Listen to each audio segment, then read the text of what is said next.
Tu ne peux pas être sérieux, papa, dis-je, ma voix tremblante alors que je le fixais de l'autre côté de son immense bureau en acajou.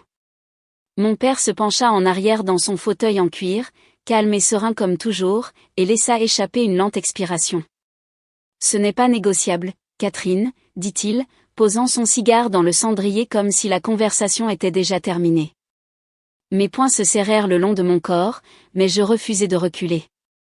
Alors c'est tout, demandai-je, mes mots tranchants. Tu préfères tout donner à Grant, quelqu'un qui n'en a même pas cure, plutôt que de me laisser faire mes preuves, tout ça parce que je suis une femme. Il ne broncha même pas, ce cabinet est destiné à être dirigé par ton frère, Catherine, dit-il fermement. Tu as bien réussi tes études, et tu feras une bonne épouse un jour, mais ce n'est pas ta place ici. Je m'appelle Catherine Mercer. J'ai 26 ans, je suis avocate diplômée de Harvard et la fille de Henry Mercer, propriétaire de Mercer et Associés, l'un des cabinets d'avocats les plus puissants de Dallas. Toute ma vie a consisté à prouver ma valeur, exceller à l'école, débattre jusqu'à atteindre le sommet, obtenir mon diplôme avec mention, pour pouvoir suivre les traces de mon père. Mais là, dans son bureau, entouré de l'odeur du cuir et des cigares, j'ai senti mon monde basculer. Peu importait à quel point je travaillais dur ou combien j'aimais le droit. Pour lui, j'étais juste sa fille, quelqu'un qui était censé faire un bon mariage et rester en retrait. Je le regardais droit dans les yeux, ma voix plus ferme maintenant. Grant se fiche de ce cabinet, papa. Il est imprudent. Il a à peine réussi son community college, et il n'a aucune idée de comment diriger une entreprise. Tu le sais aussi bien que moi. Mon père soupira, se frottant la tempe comme si c'était moi qui étais déraisonnable. Grant apprendra. C'est mon fils, Catherine. C'est son droit de naissance de prendre la tête de Mercer et Associés. Et toi, il marqua une pause, sa voix s'adoucissant légèrement, tu as d'autres options, un avenir qui n'implique pas le stress de diriger un cabinet. Je te protège. Je sentis un rire amer m'échapper. Me protéger, dis-je en secouant la tête. Tu ne me protèges pas, papa. Tu me freines. J'ai mérité ça. J'ai travaillé plus dur que n'importe qui, y compris Grant, et tu le sais. Mais tu ne me donnes même pas une chance parce que tu es trop ancré dans tes vieilles habitudes pour voir de quoi je suis capable. Son expression se durcit, et je sus que j'avais poussé le bouchon trop loin. Ça suffit, Catherine, dit-il, sa voix sèche. Nous avons terminé. Je sortis de son bureau en trombe, mes talons claquant sur les couloirs en marbre du domaine familial. Ma mère était dans le salon, arrangeant tranquillement des fleurs dans un vase. Elle leva les yeux à mon passage, son expression douce mais lasse. Catherine, dit-elle doucement, que s'est-il passé ? Je m'arrêtai, me tournant vers elle avec un mélange de frustration et de désespoir. Il ne me laisse pas travailler au cabinet, dis-je, la voix brisée. Il va tout donner à Grant, et il s'attend à ce que je sourie et que j'accepte. Elle soupira, ses mains immobiles sur les fleurs. Ton père, à ses manières, dit-elle, son ton hésitant. Mais peut-être vaut-il mieux ne pas le brusquer, ma chérie. Il part d'une bonne intention. Je la fixai, stupéfaite. Une bonne intention, répétai-je. Maman, il jette à la poubelle tout ce pourquoi j'ai travaillé parce que je suis une femme. Comment peux-tu rester là et défendre ça ? Elle baissa les yeux, et je pouvais voir les années de soumission silencieuse gravées sur son visage. Je ne veux juste pas te voir blessée, Catherine, dit-elle doucement. Parfois, il est plus simple de laisser les choses comme elles sont. Ces mots restèrent en suspens dans l'air, et je réalisai à ce moment-là que j'étais seule. Cette nuit-là, allongée dans mon lit à regarder le plafond, le poids des mots de mon père m'oppressait. Je pensais à tout ce que j'avais fait pour en arriver là, les nuits blanches à étudier la jurisprudence, les débats sans fin à Harvard, les sacrifices que j'avais faits pour être à la hauteur du nom Mercer. Et pourquoi ? Pour qu'on me dise que je n'avais pas ma place, que ma seule valeur était de me marier dans une autre famille puissante. L'idée me retourna l'estomac. Le lendemain matin, j'étais à mi-chemin de faire ma valise quand la porte de ma chambre s'ouvrit en grinçant. Ma mère était là, pâle et confuse. « Catherine, que fais-tu » demanda-t-elle, sa voix empreinte d'inquiétude. Avant que je puisse répondre, mon père apparut derrière elle, le front plissé d'irritation. Qu'est-ce que c'est que tout ça, exigea-t-il en entrant dans la pièce. Où crois-tu aller? Grant arriva en dernier, nonchalamment appuyé contre le cadre de la porte, encore en robe de chambre. Tu fais tes valises pour des vacances, petite sœur, demanda-t-il avec un sourire narquois. Je refermai ma valise d'un coup sec et me redressai, leur faisant face à tous. Je m'en vais, dis-je simplement. Puisque je ne suis pas la bienvenue au cabinet, et qu'apparemment je ne cadre pas avec les plans de cette famille, je vais trouver un endroit où je serai à ma place. Le visage de mon père s'assombrit, et ma mère porta la main à son collier de perles, semblant sur le point de pleurer. Catherine, dit-elle doucement, ne fais pas ça. Parlons-en. Mais je secouai la tête, ma résolution inébranlable. Il n'y a rien à dire. Vous avez tous clairement exprimé vos priorités. La mâchoire de mon père se crispa, et il s'approcha. Ne sois pas ridicule, Catherine, dit-il, son ton froid et méprisant. C'est ta maison. Où irais-tu d'autre? Et pourquoi faire? Pour prouver quelque chose? Je soutins son regard sans ciller. Oui, papa, dis-je fermement. Pour prouver que je vaux plus que d'être mise de côté pour quelqu'un qui n'a pas gagné la moindre foutue chose. Tu as bien fait comprendre hier soir que je n'ai pas ma place dans ton cabinet, alors je trouverai un cabinet qui valorisera ce que j'apporte. Grant laissa échapper un petit rire, secouant la tête. Tu fais vraiment toute une histoire pour rien, Kat, dit-il en croisant les bras. Tu fais un caprice juste parce que papa ne te donne pas les clés du royaume. Son ton suffisant me mit hors de moi. Ce n'est pas un caprice, Grant, crachai-je. C'est moi qui prends ma vie en main, quelque chose que tu n'as jamais eu à faire parce que tout a été servi sur un plateau d'argent. Mon père leva une main, nous faisant taire tous les deux. Assez, dit-il sévèrement. Catherine, tu ne pars pas. Ta place est ici, avec ta famille. Je secouai la tête, ramassant ma valise. Non, papa. Ma place est là où je suis valorisée, et ce n'est clairement pas ici. Je passai devant eux, ma valise roulant derrière moi alors que je descendais le grand escalier. Ma mère me suivit, sa voix tremblante. Catherine, s'il te plaît, ne pars pas, dit-elle doucement. Nous pouvons arranger ça en famille. Je m'arrêtai au pied de l'escalier et me tournai pour la regarder, la femme qui avait passé sa vie à ravaler sa propre voix pour maintenir la paix. Maman, dis-je doucement, je t'aime, mais je ne peux pas continuer à prétendre que les choses changeront si je reste. Ce ne sera pas le cas. Mon père se tenait en haut de l'escalier, observant en silence, son visage indéchiffrable. Grant était appuyé sur la rampe, clairement impassible, comme si mon départ ne signifiait rien. J'ouvris la porte d'entrée et me retournai une dernière fois. Quand vous serez prêt à me traiter comme autre chose qu'une fille qui doit faire un bon mariage, vous saurez où me trouver, dis-je, ma voix calme mais ferme. Puis je sortis, l'air frais du matin me frappant le visage alors que je fermais la porte derrière moi. Pour la première fois de ma vie, je me sentis vraiment libre. Je n'ai pas regardé en arrière. Après avoir quitté cette maison, en quelques jours, j'ai décroché un entretien dans l'un des cabinets d'avocats les plus respectés de Dallas. Ils ne se souciaient pas que je sois une Mercé, tout ce qui comptait pour eux, c'était mes qualifications et ma détermination. Quand je suis entrée dans ce bureau, je n'étais pas la fille de Henry Mercé, j'étais Catherine Mercé, diplômée de Harvard et avocate déterminée. À la fin de la semaine, on m'a offert un poste, et pour la première fois, j'ai senti que j'avais ma place quelque part pour ce que je pouvais faire, non pas pour qui j'étais. Le travail était exigeant mais gratifiant, et je me suis épanouie dans un environnement où je n'étais pas constamment comparée à quelqu'un d'autre. Mon nouveau patron, un homme vif et moderne nommé Richard, m'a prise sous son aile. Il appréciait ma perspective et me poussait à prendre plus de responsabilités. En quelques mois, je traitais des affaires de premier plan et gagnais le respect de mes collègues. Ce n'était pas la vie que j'avais imaginée pour moi en grandissant, mais c'était la mienne, et cela faisait toute la différence. Même si je m'épanouissais professionnellement, les nuits étaient plus difficiles. Couper les ponts avec ma famille n'a pas été facile, aussi justifié que cela puisse paraître. Il y avait des moments, silencieux comme rentrer dans un appartement vide après une longue journée, où le poids de tout cela me frappait. La présence douce de ma mère me manquait, même si elle ne prenait jamais ma défense. Même le chaos que Grant apportait à la maison me manquait, aussi exaspérant soit-il. Mais ce qui faisait le plus mal, c'était de savoir que mon père n'avait pas hésité à me laisser partir. Les mois passèrent, et je mis tout ce que j'avais dans mon travail.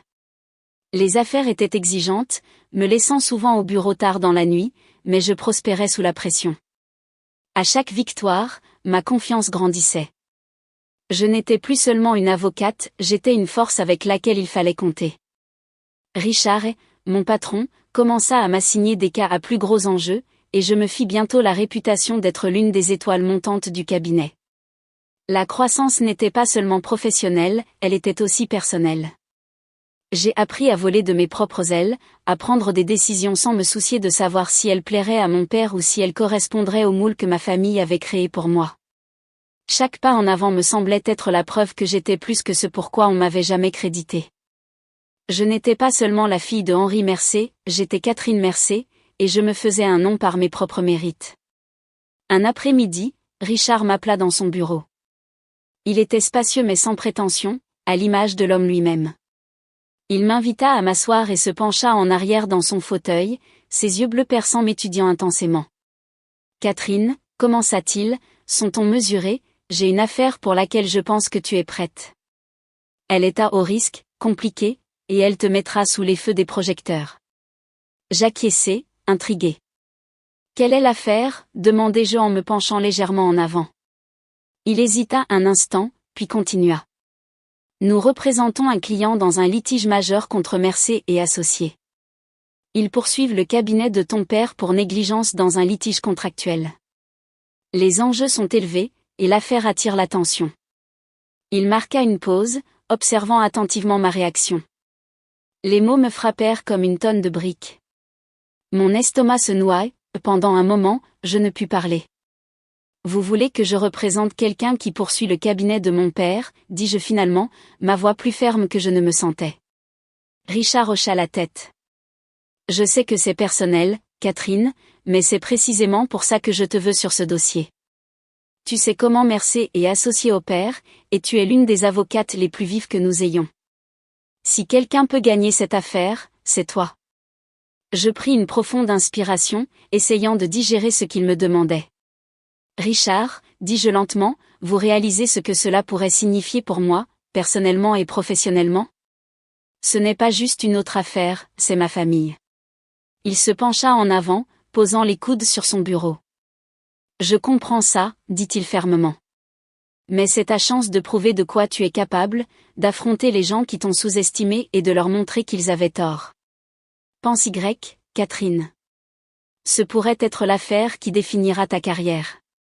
Je me reculai dans mon fauteuil, le poids de l'offre pesant lourdement sur mes épaules. C'est beaucoup à encaisser, dis-je, ma voix plus basse maintenant. Richard hocha la tête, son expression compréhensive. Je ne m'attends pas à ce que tu décides ici et maintenant. C'est beaucoup demandé, Catherine, et je sais à quel point c'est personnel pour toi. Je soutins son regard, reconnaissante de sa patience. Est-ce que je peux y réfléchir cette nuit, demandai-je, mon ton plus mesuré. J'ai besoin de réfléchir à la façon dont cela pourrait affecter tout, pas seulement ma carrière, mais... Je m'interrompis, ne sachant pas comment finir la phrase. Prends tout le temps dont tu as besoin, dit Richard, sa voix ferme. Mais ne tarde pas trop. Nous devons agir rapidement sur ce dossier, et je te veux dans l'équipe. Fais-moi savoir d'ici demain soir. Cette nuit-là, je ne pus dormir. J'étais allongé dans mon lit à regarder le plafond, mon esprit tourbillonnant avec tout ce qui était en jeu. Accepter l'affaire signifiait affronter mon père, l'homme qui m'avait méprisé et avait tout donné à Grande sans y réfléchir à deux fois. Cela signifiait aussi me confronter à l'héritage de ma famille, au nom qui m'avait ouvert tant de portes tout en enfermant d'autres. Mais cela signifiait aussi prouver une fois pour toutes que je pouvais me débrouiller seul, même si cela impliquait de brûler le dernier pont qui me restait avec ma famille. Pendant 2 jours, j'ai retourné la question dans tous les sens, pesant les risques et les récompenses. J'ai pensé au mépris froid de mon père pour tout ce pourquoi j'avais travaillé, à la résignation silencieuse de ma mère, et au sentiment de droit suffisant de Grant. Mais j'ai aussi pensé à l'opportunité de leur prouver, de prouver à tout le monde, que je n'étais pas seulement la fille de Henri Mercier. À la fin du 2e jour, j'ai pris ma décision. Je suis entré dans le bureau de Richard le lendemain matin, les épaules droites et la voix ferme. J'accepte l'affaire, dis-je simplement. Son visage s'illumina d'approbation. Je savais que tu le ferais, dit-il avec un sourire. Maintenant, au travail. Le jour de la première audience du litige arriva, et la tension dans l'air était palpable. En entrant dans la salle d'audience, je serrai fermement ma mallette, mes talons résonnant contre le sol poli à chaque pas. Mon client marchait à mes côtés, confiant en mes capacités, mais tout ce à quoi je pouvais penser était le moment que je savais imminent. En m'approchant de l'avant de la salle, je les ai vus, mon père et Grant, assis à la table de la partie adverse, leurs visages tournés vers moi. Et dès que nos regards se sont croisés, j'ai senti leur surprise me frapper comme un raz de marée. La mâchoire de mon père se crispa, ses yeux se plissèrent quand il me reconnut. La bouche de Grant s'entr'ouvrit légèrement avant qu'il ne masque rapidement sa surprise par un sourire narquois, même si je pouvais voir le malaise dans son expression. Je posai ma mallette sur la table et soutins leur regard. Je n'allais ni détourner les yeux ni vaciller. J'étais là pour faire un travail, et rien, ni leur surprise, ni leur désapprobation n'allait me détourner de mon chemin. Pendant un bref instant, le regard de mon père s'adoucit, mais il se ressaisit rapidement, se penchant pour murmurer quelque chose à Grant. Peu m'importait ce qu'il disait. J'étais prête. Quand l'audience a commencé, je me suis glissée dans mon rôle sans effort. Chaque motion, chaque argument, chaque document que j'ai présenté a été exécuté avec précision. J'ai gardé un ton calme, un comportement serein, et je me suis concentrée uniquement sur l'affaire. Quand le juge s'est adressé à moi, j'ai répondu avec confiance, sans faiblir sous le poids de la présence de mon père ou des regards moqueurs de Grant. Dans cette salle, je n'étais pas Catherine la fille ou la sœur, j'étais Catherine Mercé, avocate du plaignant, et j'avais l'intention de gagner. Même quand Grant bafouillait ses arguments, clairement non préparés, je n'ai rien laissé paraître sur mon visage. Je l'ai traité comme j'aurais traité n'importe quel avocat de la partie adverse, avec respect mais sans aucune indulgence. Chaque fois qu'il faisait une erreur ou déformait un fait, je répliquais avec clarté, étayant mes points avec des preuves solides et de la jurisprudence. Mon père est resté silencieux la plupart du temps, son expression indéchiffrable, mais je pouvais sentir ses yeux sur moi. Peu importait. Je n'étais plus là pour gagner son approbation. J'étais là pour faire mon travail, et je le faisais bien. Après quelques audiences, il devint douloureusement évident, du moins pour mon père et Grant, que je dominais l'affaire. Chaque argument que Grant présentait s'effondrait sous le poids de mes contre-arguments. Son inexpérience était flagrante, et ma préparation le laissait chercher des réponses qu'il n'avait pas. Mon père a essayé d'intervenir une ou deux fois, mais même lui n'a pas pu réparer les dégâts que Grant avait causés. Le vent tournait rapidement, et tout le monde dans la salle le savait. À la 4e audience, leur partie a proposé un accord à l'amiable. Je pouvais voir la frustration gravée sur le visage de mon père alors que leur avocat s'approchait du mien avec les termes. Après quelques allers-retours, nous avons convenu d'une résolution qui favorisait grandement mon client. Pendant que les documents étaient signés, j'ai vu mon père me regarder de l'autre côté de la salle. Il semblait défait, peut-être même plein de regrets. Grant, quant à lui, a évité mon regard, fixant la table comme un écolier réprimandé. Je ne leur ai pas dit un mot. Mon travail ici était terminé, et j'avais prouvé exactement ce que j'avais l'intention de prouver. Normalement, à la fin d'une audience, je restais pour conclure avec mon client et échanger des politesses avec les autres avocats. C'était quelque chose que je faisais toujours, un petit geste de professionnalisme et de respect, peu importe à quel point l'affaire avait été litigieuse. Mais cette fois, il n'y a pas eu d'occasion. Mon père et Grant avaient déjà rassemblé leurs affaires et quitté la salle sans même un regard dans ma direction. Pas une poignée de main, pas un mot de reconnaissance, pas même un sec « bien joué ». Ça faisait plus mal que je ne voulais l'admettre. Même après tout, une partie de moi avait espéré une sorte de reconnaissance, un petit signe qu'ils avaient vu de quoi j'étais capable et qu'ils le respectaient. Au lieu de ça, ils sont partis, silencieux et vaincus, me laissant là avec le poids des affaires non réglées m'oppressant la poitrine. J'ai pris une profonde inspiration, j'ai fait abstraction de cela, et je me suis reconcentré sur mon client. J'avais gagné l'affaire. C'est ce qui comptait. Ce soir-là, de retour au cabinet, mes collègues m'ont accueilli par des applaudissements quand j'ai franchi les portes. Richard a été le premier à s'approcher, me tapotant l'épaule avec un sourire fier. Bien joué, Catherine, dit-il en levant une coupe de champagne.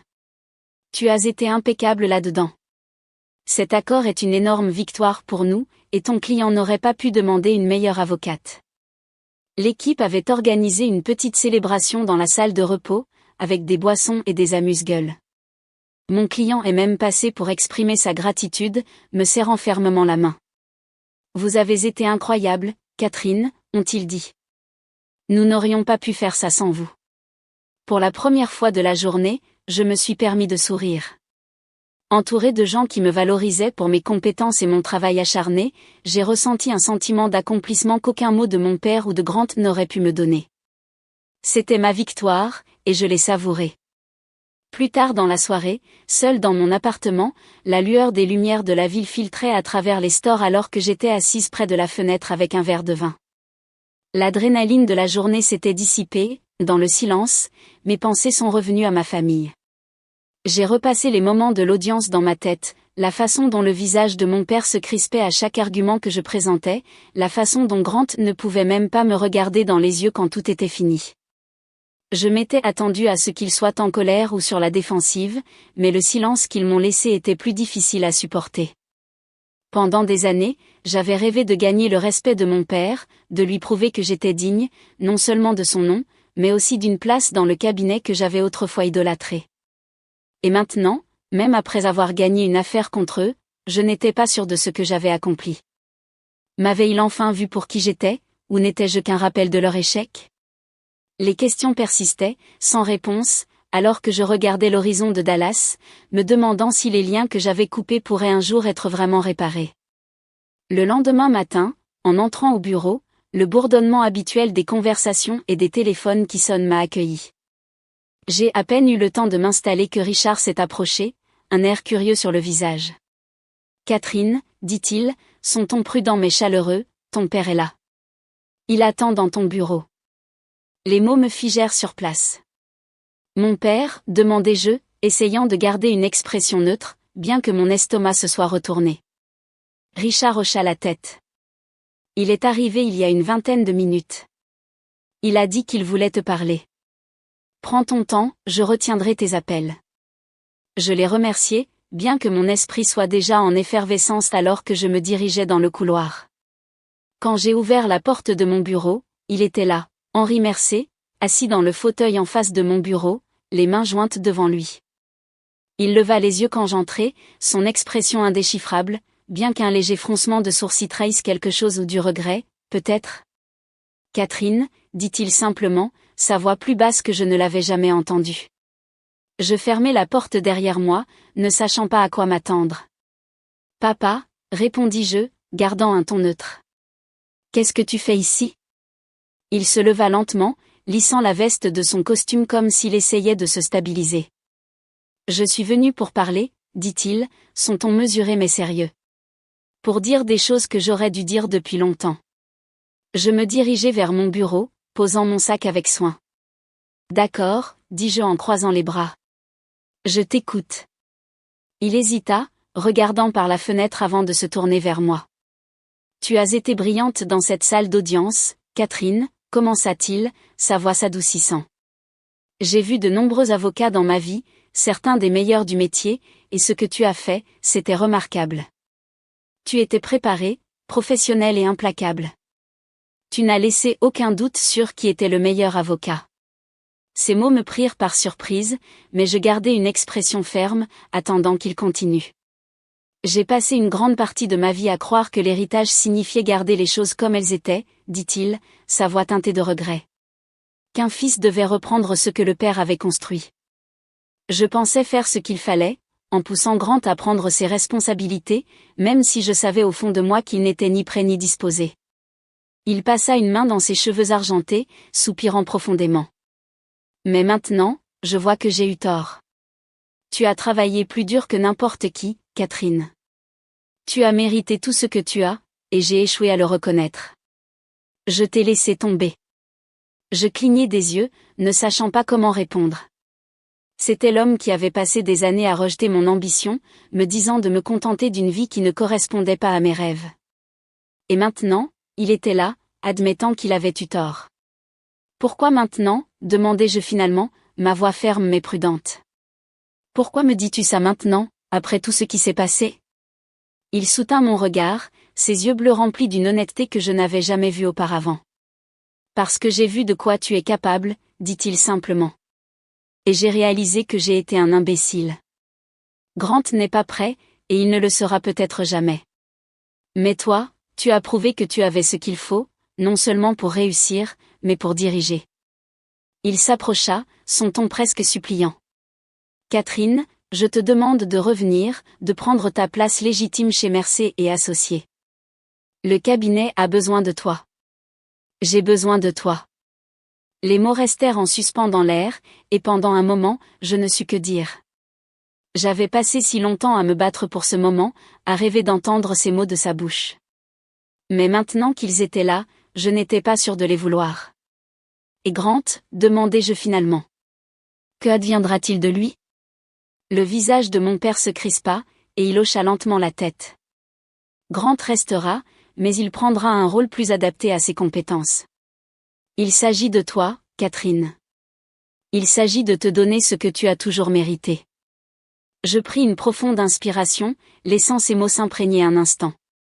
J'ai besoin de temps pour y réfléchir, dis-je finalement, ma voix calme mais ferme. Ce n'est pas quelque chose que je peux décider sur le champ.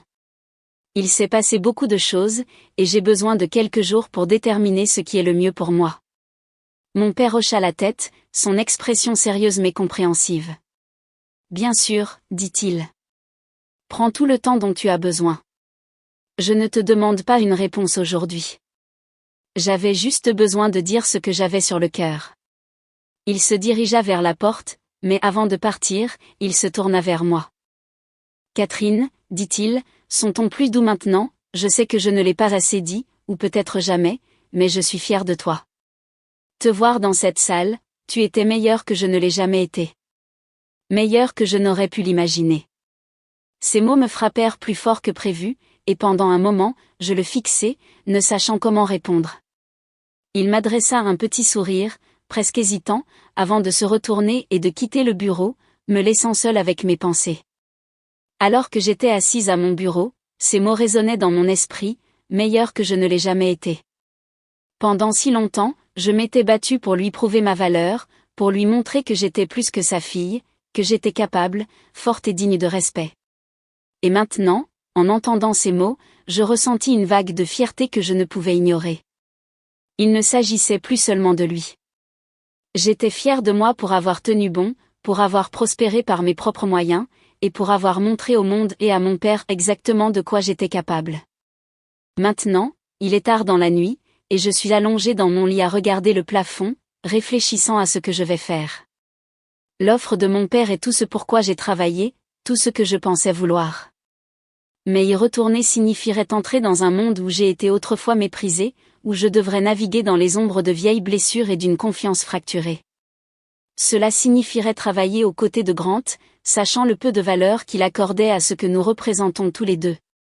Et pourtant, rester où je suis comporte ses propres défis. Ce cabinet a été bon pour moi, et j'ai grandi ici d'une manière que je n'aurais jamais imaginée. Mais ce n'est pas mon héritage. Ce n'est pas Mercer et Associés, l'endroit que je rêvais de diriger depuis que j'étais petite. Si je reviens, j'aurai la chance de façonner cet héritage selon mes propres termes, de prouver que ce nom m'appartient autant qu'à n'importe qui d'autre. Je n'ai pas encore pris ma décision. Le choix semble impossible, et son poids me tient éveillé. Mais peut-être que vous pouvez m'aider. Que feriez-vous à ma place? S'il vous plaît, partagez vos réflexions dans les commentaires, j'adorerais connaître votre point de vue. Bonjour.